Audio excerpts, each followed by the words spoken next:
Welcome to Founders Future, a podcast powered by Closers.io where we dive into the journeys of innovative entrepreneurs and explore the road ahead for them and their companies. I'm your host, Ammar Elm, and in each episode, we uncover the stories behind impactful ventures, the challenges faced along the way, and the strategies driving their future growth. Today, we are absolutely thrilled to be joined by Jake Stahl, renowned behavioral sales strategist and founder of Jake Stahl Consulting, a firm committed to reimagining how organizations train, develop, and empower their teams. Jake, welcome to Founders Future. Ammar, thank you for having me. This is quite an honor. Anytime. I always like to start from the beginning.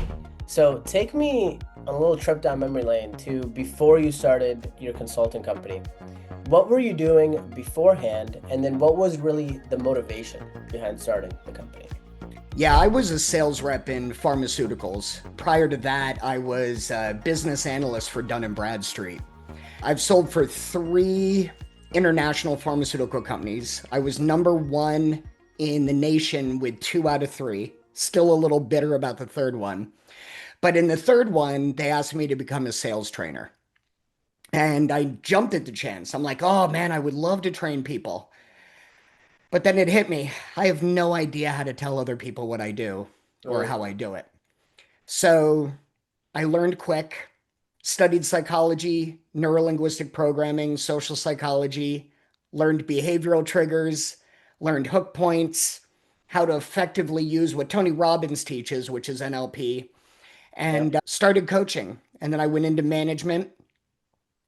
And then I went into the training department of a pharmaceutical company. And then when the pharmaceutical company started doing layoffs, the 4th round of the layoff, I decided it was time to start my own gig. And so I did. So I've trained across 6 countries, 47 states, and over 10,000 people in my career. Wow. Wow. That's amazing. Let's dive into a little bit more about the consulting company to give the listeners more context. Sure. Who would you say is your ideal customer? Who's the ideal client? And then from there, we can dive into the different offers and services. Sure. So the ideal customer is twofold.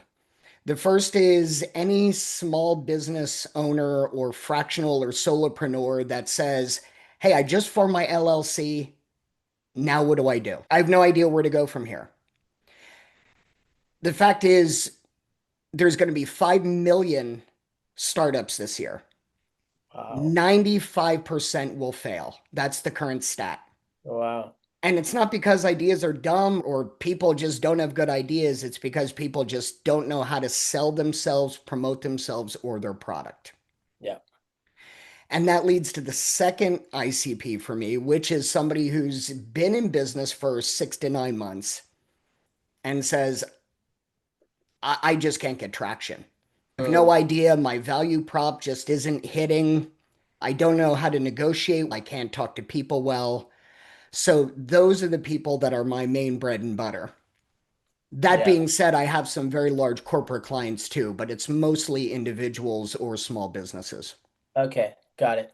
What does it actually look like when you work with these individuals and small businesses, whether they're just starting out, whether they're 6 to 9 months in? Like, what does a typical client engagement look like? Yeah, so when I get started, I like to see a person's background. So I'll ask for a CV or a resume, something they used to get their current job or something they used based on their last job, because I Hmm. want to see what their background is. And mostly it's people who do extremely well at their zone of genius, Yeah.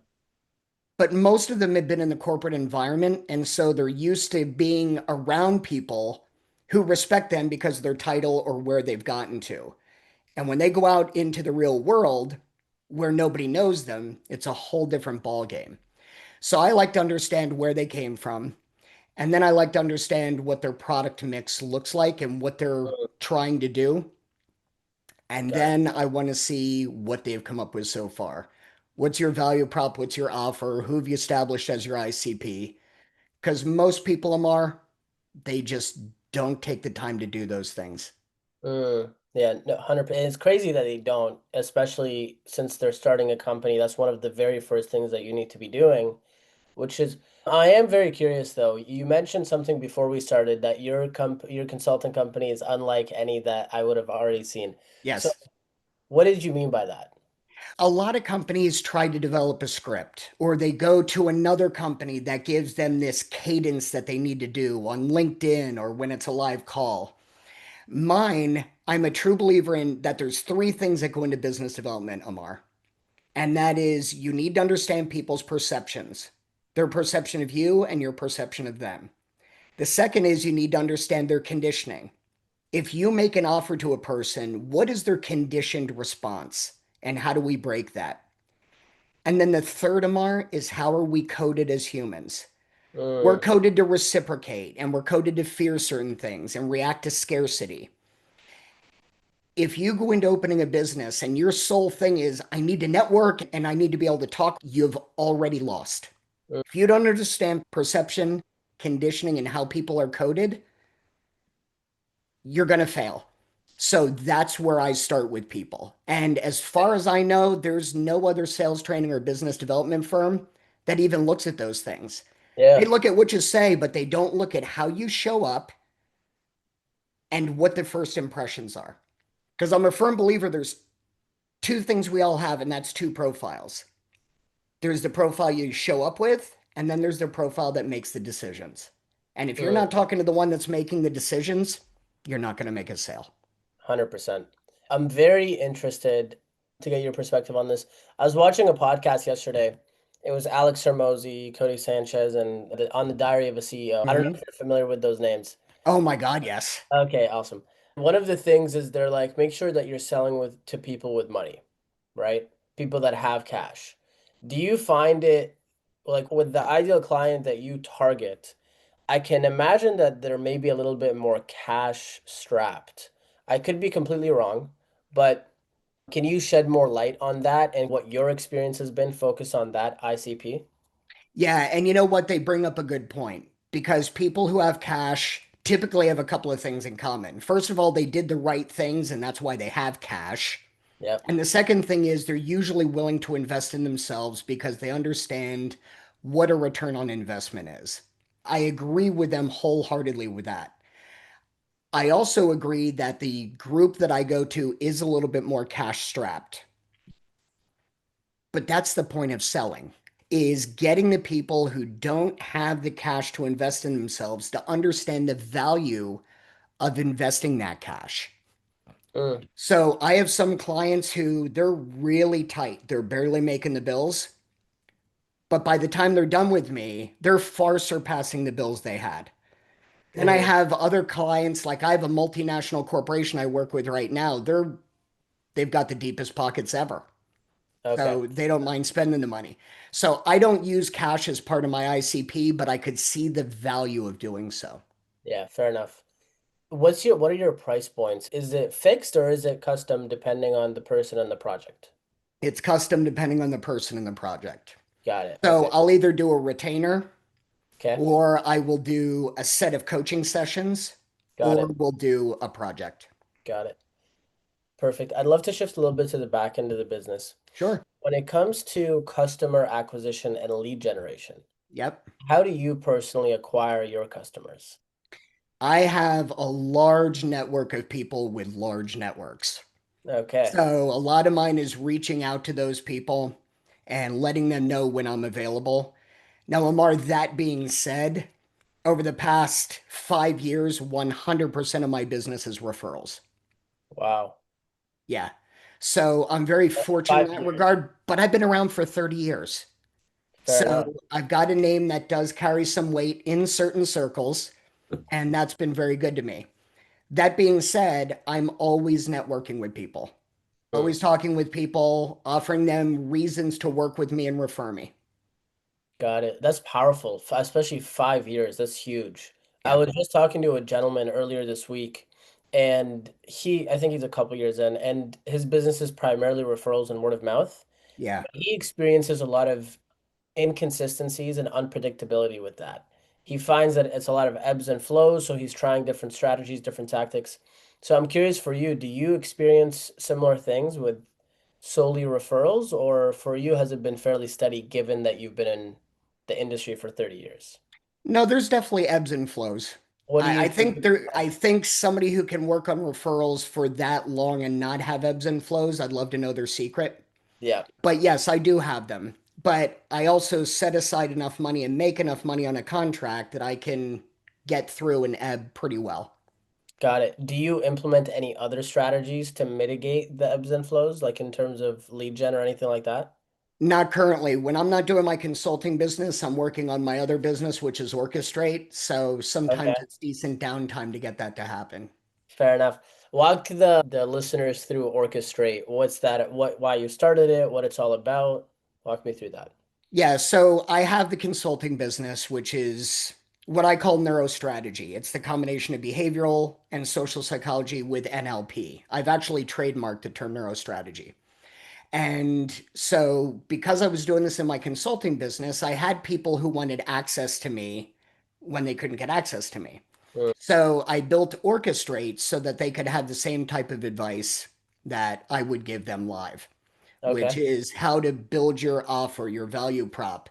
It will teach you how to negotiate. It will teach you how to do contract pricing.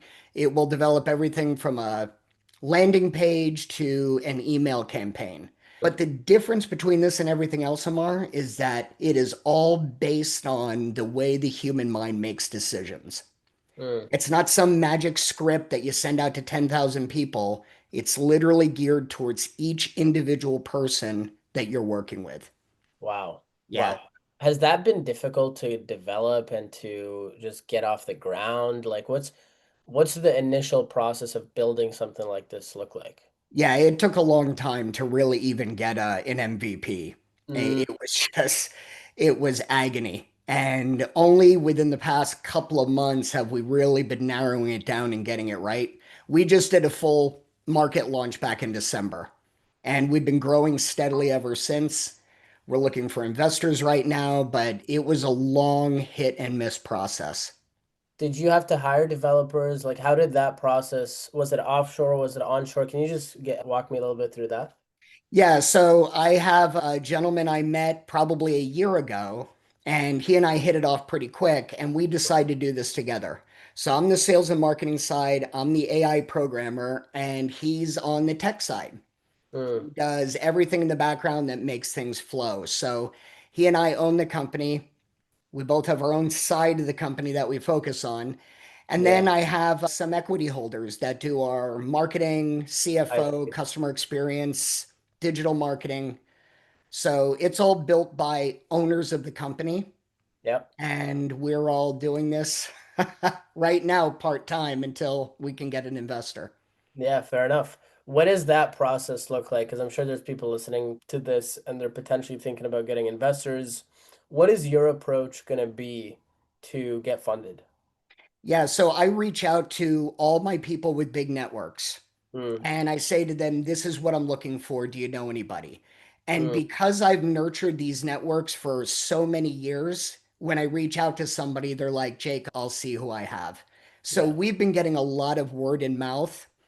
And then we created and I'm sure you know this, we created a founder's memo, which is basically a one pager that says why you should think about investing. Hmm. And we send that out to anybody who's interested.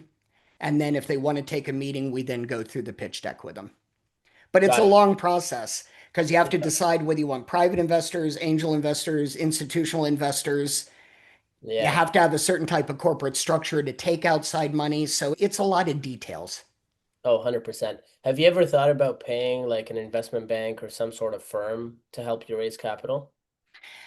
We have, but we're trying to be very cautious. We want to make sure the person who invests with us is fits our culture. Fair enough. Yeah, that Yeah. makes perfect sense. You said something that I feel like a lot of people would have glossed over, and I think it's simple, but it's very valuable, where you've been nurturing these relationships for a long time. Yeah. Can you explain to me what you mean by that? Yeah. So people that I'm a firm believer that you are the sum product of the five people you hang around with the most. So I have a group of five people that I hang with where we all bolster each other and help each other grow. As a matter of fact, if one of them calls me, I always say to him, are you looking for advice or do you just want me to listen? And that sets the precedent for the whole call. So I have that group of people. and they introduce you out to other people. And after a while, when you're networking, you establish the people who are going to refer to you as well as you referring to them. But there's always those outliers, Ammar, like that 500 people that you just don't talk to that much. So I actually have them in a process where every couple of months I send them an email that just says, thought about you the other day, curious to see how you're doing. It keeps me top of mind for them. It brings I up a love great conversation. They keep me filled in. But it's a very simple technique to just keep everybody in the loop. Because the last thing you want to do is think, oh, I need to reach out to Ammar and I want to ask him a favor. But the last time I talked to him, I asked him for a favor too.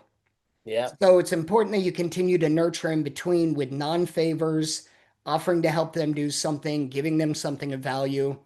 It takes an effort. And it does. It does. And especially at scale, the more people that you have in your network, it gets a little bit more difficult.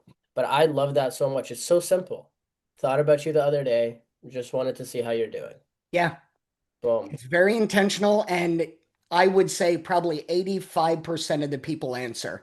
And out of the 15% who don't answer, they don't go on LinkedIn that much or they don't read their email that much. Yeah. But usually I get an email or a DM back that says, Jake, was thinking about you too. What's going on? And it's just use it to touch base. You don't need a referral. You don't need business from them. Just touch base. Just share good energy. Good. Yeah. That's it. That's it. I love Yep. that. And I like funny stuff that I see on Facebook or Instagram. I'll Right. send it randomly. Yeah. Sometimes I'll send it to someone I haven't talked to in a long time and be like, "Hey, this yeah, I don't made me think of you, whatever." Yeah. It puts a smile on my face when people do that to me. So the other way around, it goes a long way. And Amar, we're living in an age of email automation Mm, and mass marketing and AI, and just getting something from a human that's not trying to sell you is refreshing. I don't yeah, get that many. I would expect yeah, you probably don't either. 1000%. No, that's it's always somebody wants something. Yes. Walk me through when you think of your next 12 months. You've got these two ventures that you're working on. Yeah. Where do you want to see yourself, your businesses in a year from now? What are the goals, the milestones that you're aiming towards?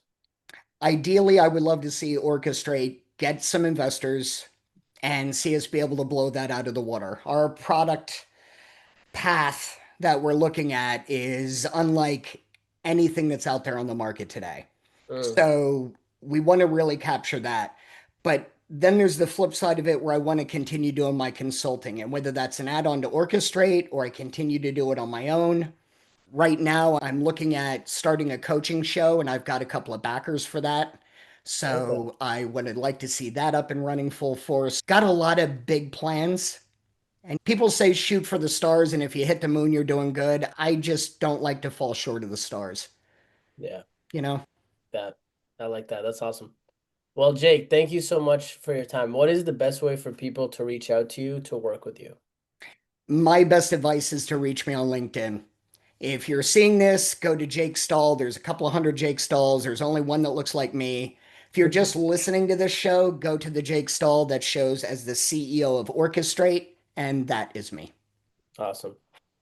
Awesome. That wraps up another inspiring episode of Founders Future. To our listeners, if you enjoyed this episode, make sure to follow Jake Stahl, CEO of Orchestrate, on LinkedIn. And if you're here, make sure to subscribe to Founders Future wherever you listen to your favorite podcasts. And if you are a business owner, specifically a coach, consultant, or an agency owner, and you're really looking to scale your business and you want to enhance your sales and marketing efforts, visit closers.io to hop on a call with our team and discover how we were able to go from zero to $30 million in less than 3 years. Until then, keep on climbing.